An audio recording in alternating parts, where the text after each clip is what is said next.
It is officially that time of year where us knitters just simply have to share with everyone what we have made over the past year. So this is going to be my take on everything I knit in 2025.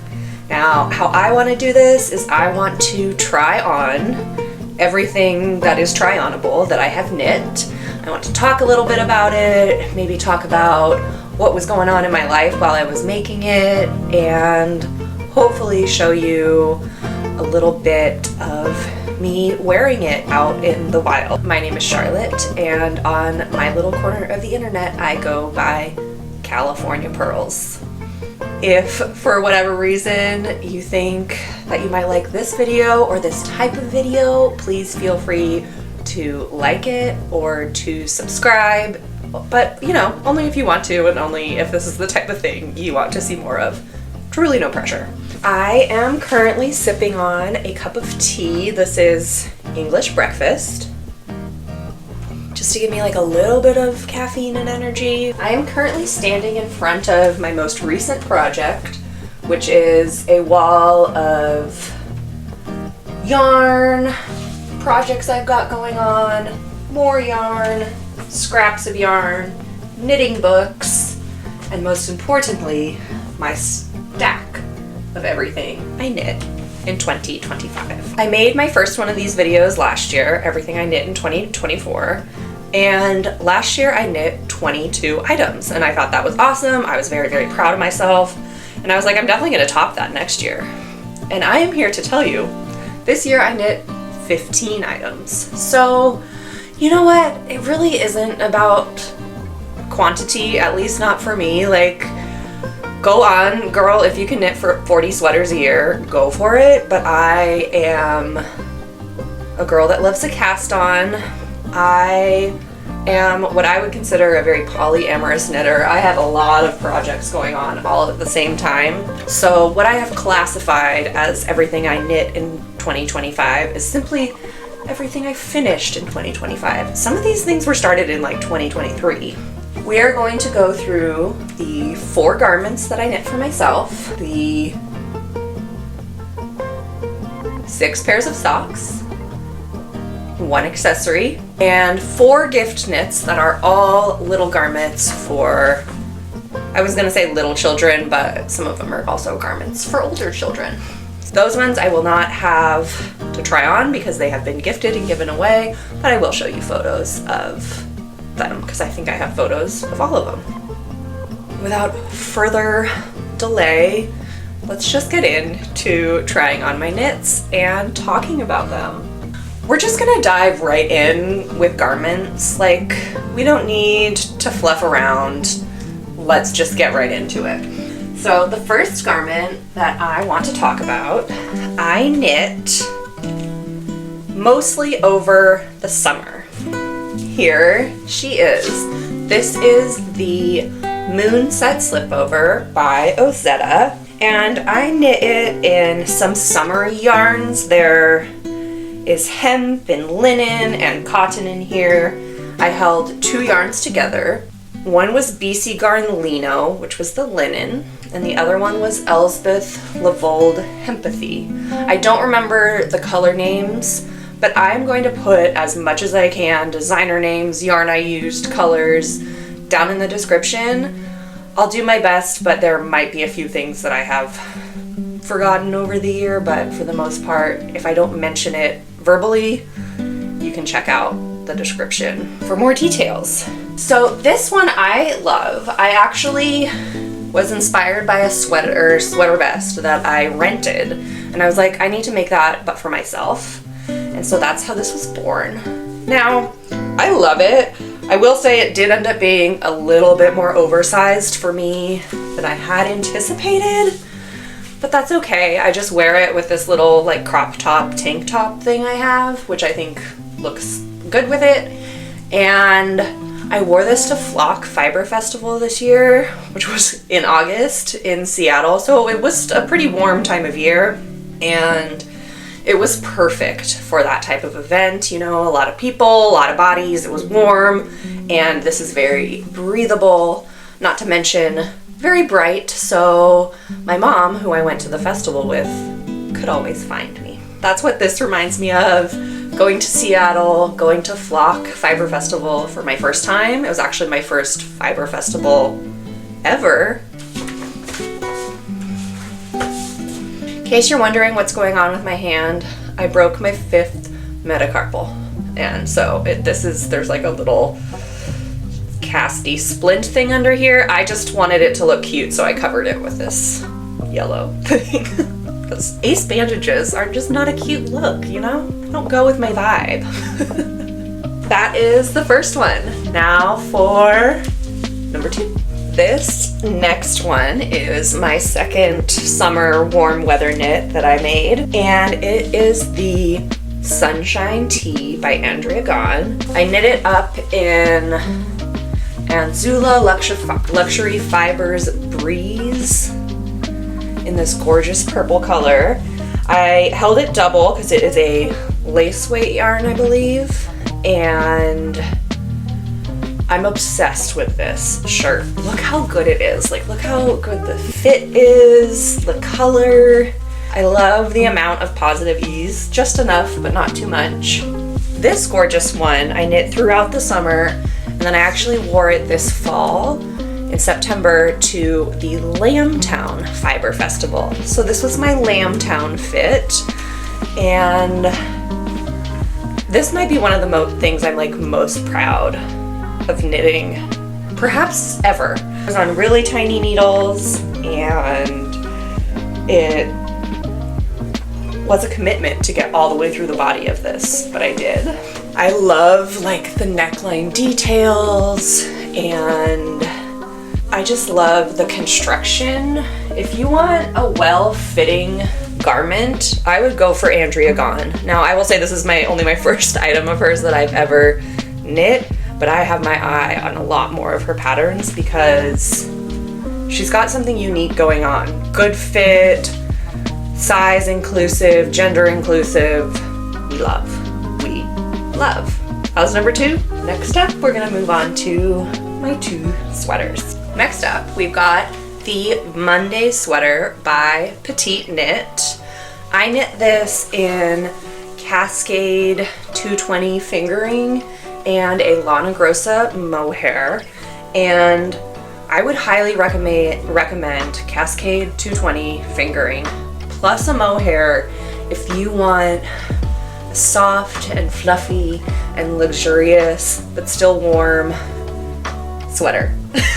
And that it's not gonna break the bank because Cascade 220 fingering is actually pretty affordable. I did make some modifications to this gorgeous sweater in that the pattern called just for 1x1 rib, but I decided to do twisted rib because I like the look of it.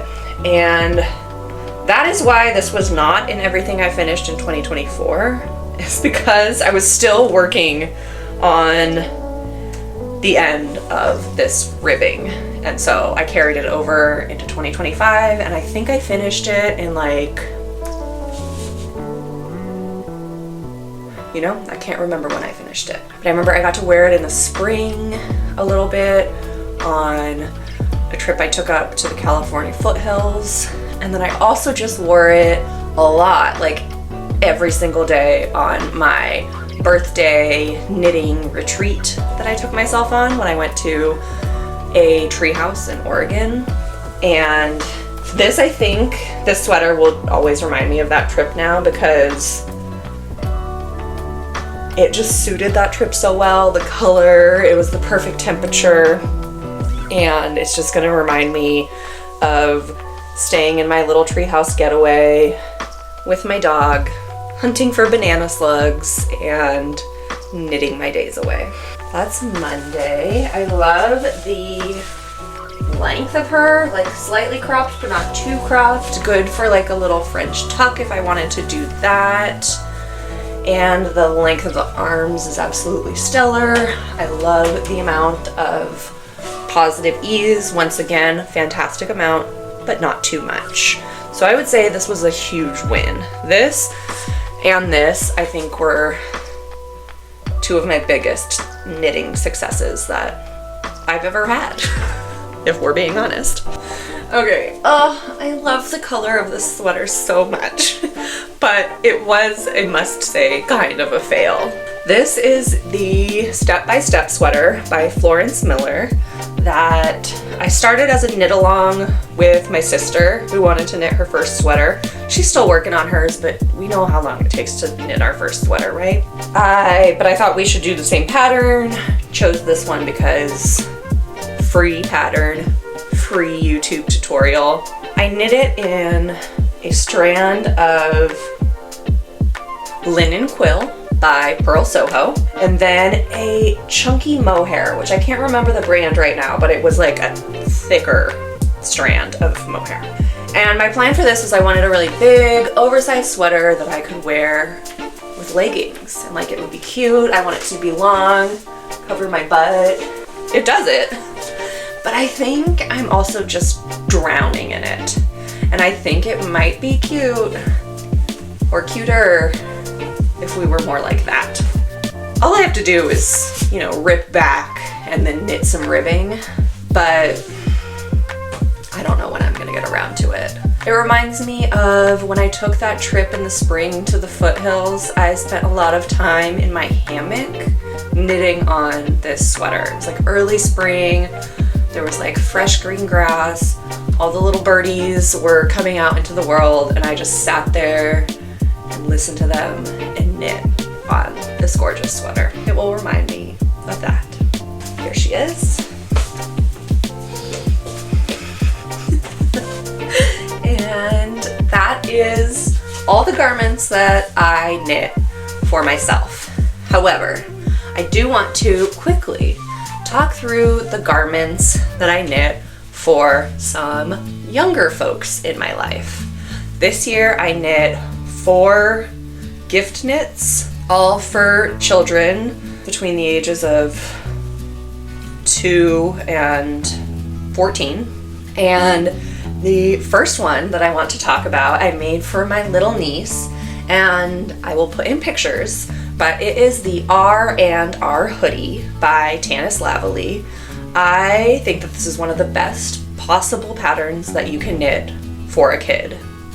Saying it right here, right now, I've made 2, they've both been really loved, and this particular one I knit in 2 yarns. It was one from Anzula Luxury Fibers, and then another rainbow yarn, which I can't remember, holding those 2 together. And this one was a long-term knit. I started it in 2023, I think. I actually made a pretty significant mistake that meant I had to rip, I think, about 8 inches out of it and then knit it again. And then it does have kind of a lot of fiddly finishing work, sewing up the pockets, connecting a really long I-cord, putting in a zipper.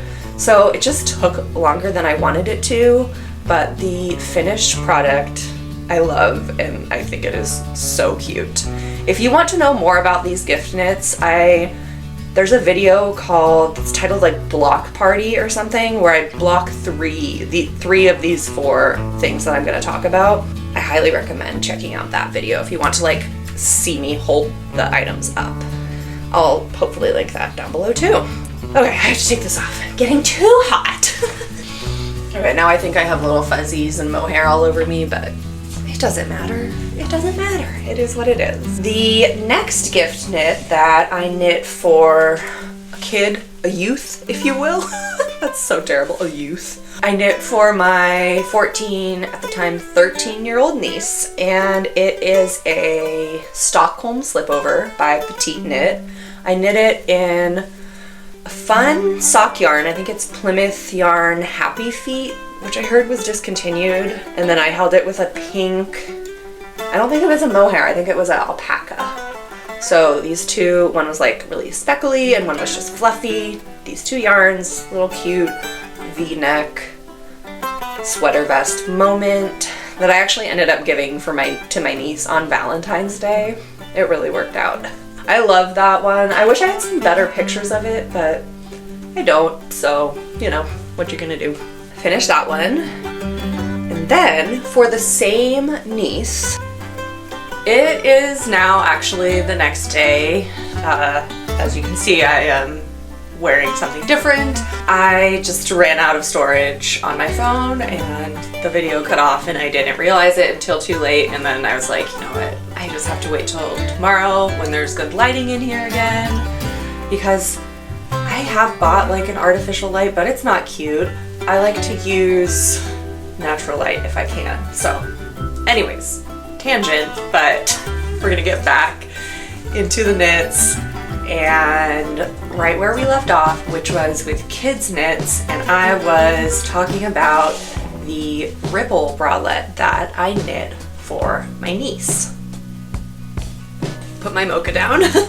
The ripple bralette is by Jessie Made, and Jessie Made also has a pattern for a ripple tank, so like a longer shirt, which is actually technically what I made. I just happen to have the bralette pattern.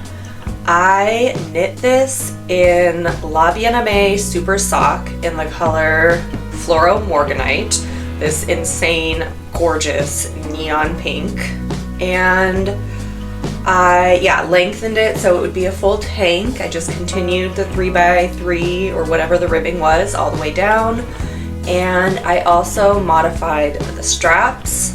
One of you lovely humans, Hannah.May, which I will try and link her to if I remember, she suggested that I make 2 straps, and that way they could be tied in a little bow at the shoulder, and that way they could be just, you know, more suitable for a growing, changing body, and also it looks really cute, and I'm so happy that I did that. Because also I was worried about just like fit issues, the strap like stretching out over time, and now because they're 2 ties, they can just be tied to whatever length they need to be. Love it. I finished this one pretty recently. It was also in that blocking video, and I sent it off to her essentially for Christmas, and she is now the owner of this adorable ripple bralette.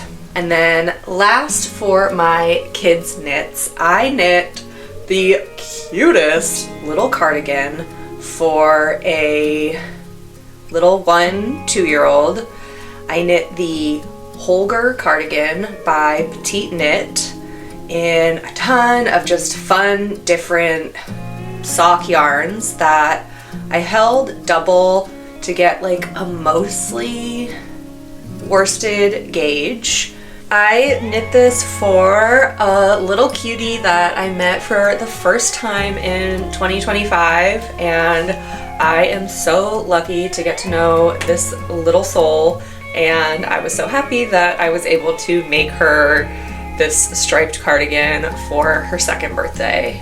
I had so much fun knitting it, just like all the different stripes, changing colors every 4 rows, using up sock yarn that I bought with like no real plan, but I just really love the yarn, and just being able to play with colors and color combinations and have fun with it. And I also put these really cute little buttons on it that are shells that are kind of shiny, and I think it turned out absolutely adorably. So that pretty much rounds out all of the kids knits, all of the gift knits as well. I only knit gifts for kids this year, although technically I will be talking about one gift I gave my mom. The last kind of category that I wanted to talk about is the accessories I knit this year. Now, I was kind of a one-track mind with my accessories this year.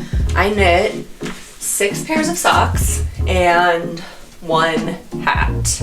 I just was really on a sock knitting kick, and also socks are just, I think they might be one of my favorite things to knit. Like, I think she's a sock knitter. So I'm gonna just walk you through each of the 6 pairs of socks, and then we'll round it out with my super sweet hat that I knit for myself as well. I figured I would try on, you know, the hat last because I don't want to mess up my really cute hair. So I'm gonna get down my sock blockers.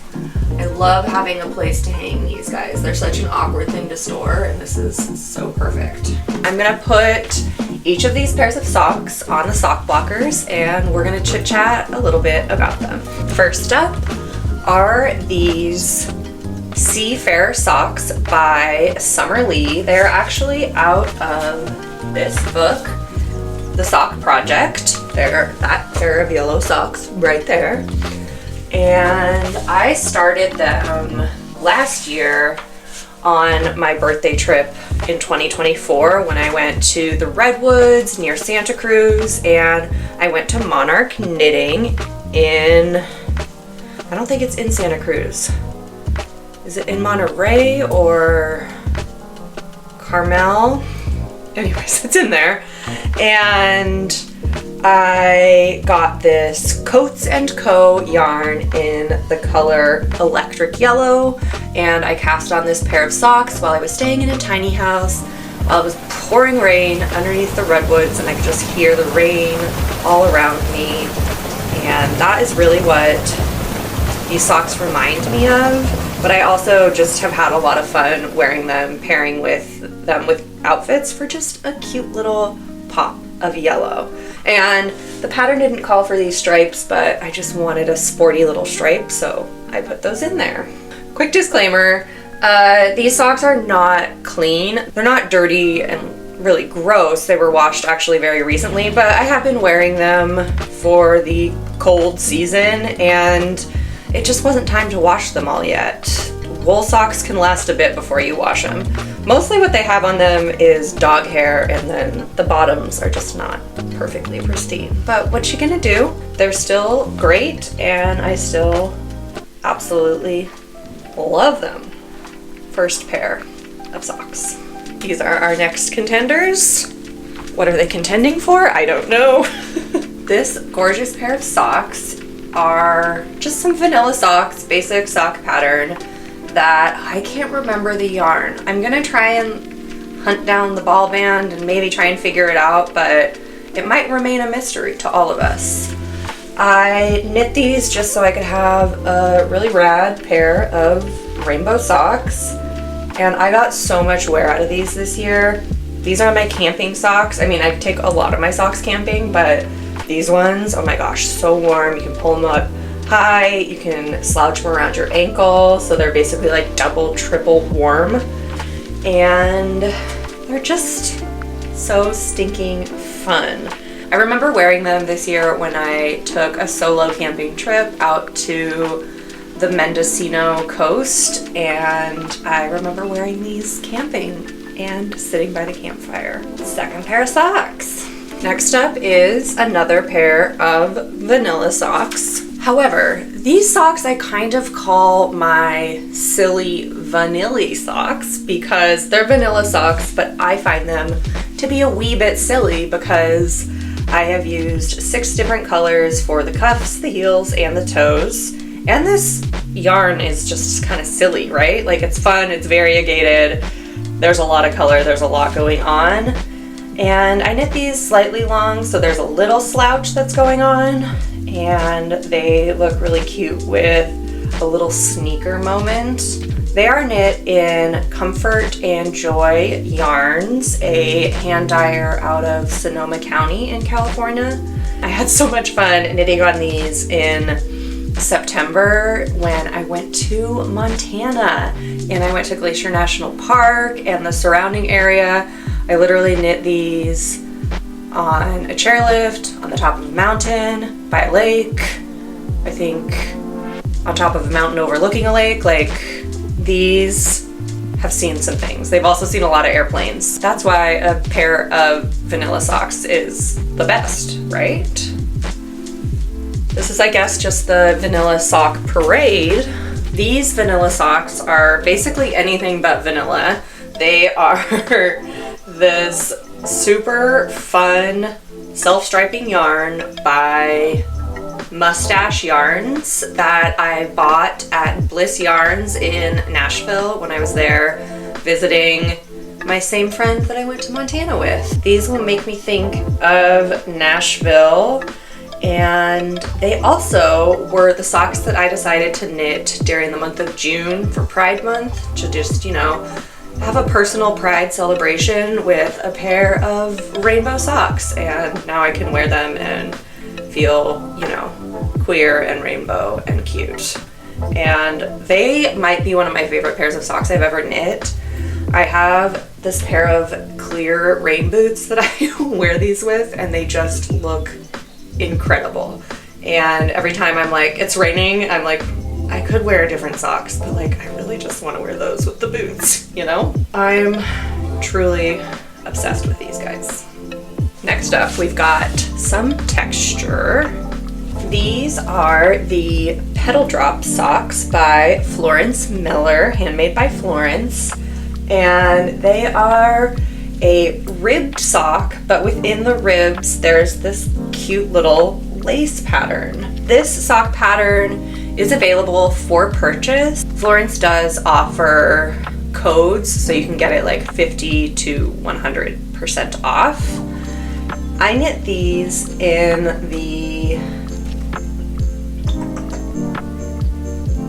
La Bien-Aimée Super Sock in the color Primary Rainbow. So just like a fun speckly yarn. And I got a lot of wear out of these just because they go with everything. I will say they slouch down pretty significantly, like they pretty much, when I'm wearing them, they're more like that when I'm actually wearing them. But they're super cute, and the pattern was so fun to knit. Both like entertaining and mindless, because once you memorize the repeat, you just scoot, scoot, scoot, scoot, scoot. And we have the very last pair of socks that I'm quite frankly obsessed with. Right? These are the Ooey Gooey socks by Andrea Mowry, which were her like Thanksgiving sock knit-along challenge socks for 2025. It was the first year I participated, but I guess every year Andrea Mowry puts out a sock pattern right before Thanksgiving. You knit it over like the 5-ish days of the Thanksgiving weekend, and then yeah, you knit yourself a pair of awesome socks in just a couple days. I had FOMO as soon as I saw people doing this online, and I thought, first of all, I have the perfect yarn for that, because does this not look like Nickelodeon slime? Second of all, I just really wanted to get in on the action with everybody else. And I am very proud to announce that while I did not finish this in the 5 days, I knit a pair of colorwork socks in 6 days. Under a week it took me to knit 2 socks, which is wild. I've never knit socks that fast, let alone with colorwork. But I think I also just really focused in on these and didn't really work on any other projects at the same time. And also I knit a smaller size. They actually are too small for me. I can get them on, but it's really hard to get them over my heels. So these have become my mom's socks. And actually these are the only socks that have not been worn, so they're nice and pristine and pretty. The yarns are by M to the Third Yarn Co. for the slime green, and Polka Dot Sheep yarns out of Montana in the color Aurora for the main color. And if you happen to be in Montana in Whitefish or that general area near Glacier National Park, stop into Polka Dot Sheep. They have a huge selection of different colors that they dye up on a wide range of bases, and it's hard to choose which yarns you want to go home with, but it was like hand-dyed yarn heaven. So highly recommend stopping in there if you happen to be in Montana. In case you're wondering, I knit all of my socks 2 at a time on magic loop, including my colorwork socks. I still knit them 2 at a time on magic loop. The yarn got a little tangled, but I just untangled it and it worked out. That is all 6 pairs of socks that I knit in 2026. I guess that means it is now time for the very last thing I knit in 2025. You know what? I think I just said the 6 socks I knit in 2026. You know, I've really clearly adjusted to the year already. I mean, shoot, seems like we are like waist deep in this year already. And it is only the second week of January. Yoinks. Anyways, those were the 6 socks I knit in 2025, not the 6 socks I knit in 2026, but we all know that. Okay, on to my last knit.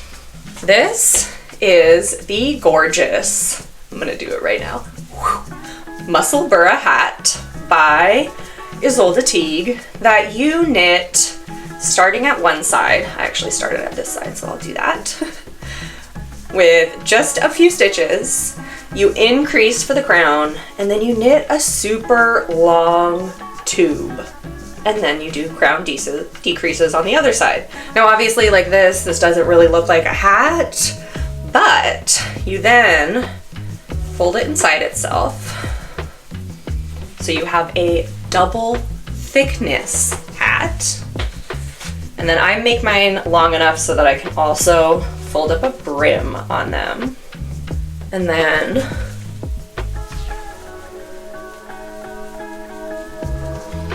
you have this super cute beanie. I like mine with just like a little room up at the top, you know, a little bit of squish. And that's how it looks on this side. So let's see how it looks on the other side. Just gotta turn it inside out, flip up the brim, and I think this is the way, is this the way I like to wear it? No, I've kind of been switching back and forth, but here it is on this side. So cute, right? I knit this out of a Zauber ball. I don't remember the color name, but it's a Zauber ball, like one of those color changing sock yarns. I just thought it would be fun for this hat because you could do the 2 different hats in one hat thing. And it was really, really fun to knit. I started it way back in the spring and I was about halfway done with it, maybe a little less. And then I looked down at it and I was like, I think I hate it. Like, is this ugly, you know? And so I put it away for a while, like 6-7 months. And then it wasn't until like a month ago, I pulled it back out because I needed like an easy portable project. And I just finished the whole thing in like a couple weeks. And now I kind of love it. I still think it might be ugly, but I also think it might be the most adorable thing. It's so fun and it's so silly, which is a little bit my aesthetic, you know? We love a little bit of silly. So yeah, that rounds out everything I knit in 2025, all 15 things, and I feel so good about everything I knit in this last year. Once again, it really is about the process of knitting. It's not necessarily about how many things you can complete. It is about the fact that we sit down and we use our hands to do something, to make something, to do this instead of this, you know? You know? And I know it's really easy to get caught up in the like, I need to make so many things and look at that person online that made so many things. And that's like a really valid feeling to have. But babes, that feeling is very likely just because we've grown up in this consumerist capitalist society and we've been conditioned to feel like making more, doing more, producing more, buying more is better, and it's not always. It really is not. Knitting is not fast fashion. It should in fact be the exact opposite. So, you know, take your time, knit 300 projects at once and don't finish any of them. For me, that's what it's all about. This craft quiets my brain. It gives my hands and my body something to do. Since I started making these videos, it's a way to feel connected to other people that love this as much as I do, and that is really what knitting is all about. At least for me. Yeah, that's just my 2 cents. I'm gonna put my socks kind of back here ish. I folded them kind of, but not great. But here we have everything that I knit in 2025. Thank you so much for watching this video. If you made it this far, definitely subscribe. I would love to have you. Feel free to leave a little comment on, I don't know, any of the silly little things that I talked about, or tell me what your favorite thing is that you knit in 2025. I would love to hear. I really, like, seriously, I would love to hear. I read all the comments, and I'm currently at a phase of YouTube where I can respond to every single one, and I do, happily. So please, keep them coming. I think that's enough rambling for today. I will see you in the next one. Thanks for hanging out. Bye.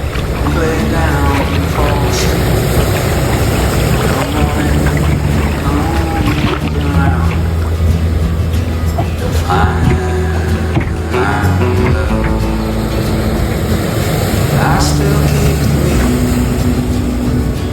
in little memories.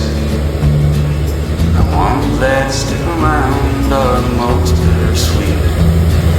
I know it's getting late.